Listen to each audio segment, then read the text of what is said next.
Bonjour, nous voici devant la crèche provençale de France.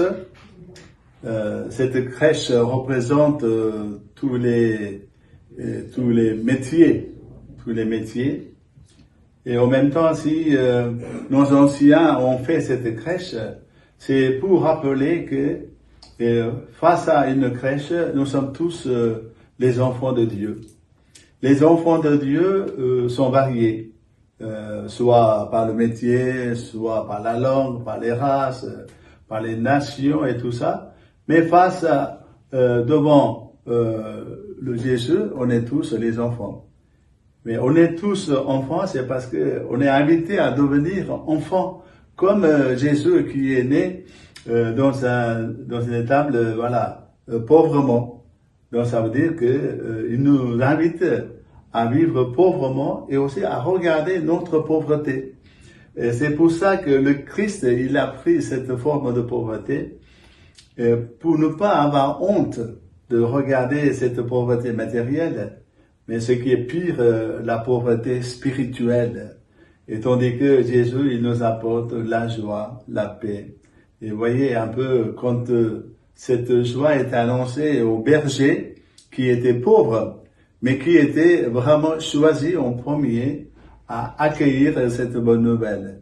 Et donc nous aussi, on est invités à avoir l'attitude de pauvreté dans notre vie. Et c'est pour ça que Jésus lui-même, il va nous dire dans les béatitudes, heureux les pauvres de cœur, le royaume des cieux est à eux. Voilà. Et donc il ne faut pas avoir honte, quelles que soient nos pauvretés. Mais Jésus, lui, il a déjà pris notre pauvreté à nous, dans sa vie à lui, et pour que nous soyons riches. Et par cette attitude de pauvreté, ne méprisons pas les gens qui peuvent nous paraître pauvres dans leur apparence, ce qui nous arrive assez souvent. Et même dans notre milieu religieux, on regarde tout de suite l'apparence des gens. Et au lieu de regarder ce qu'il y a de meilleur au fond de l'homme, quelles que soient les religions, quelles que soient les cultures, quelles que soient les couleurs.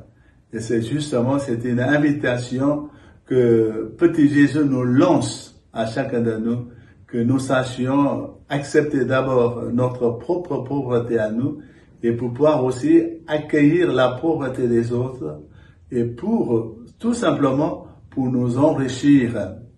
Et dans la mesure où on est capable d'accueillir cette pauvreté matérielle dans notre vie et en accueillant la pauvreté spirituelle, et là on est capable de pouvoir vivre en la présence du Seigneur pour toujours.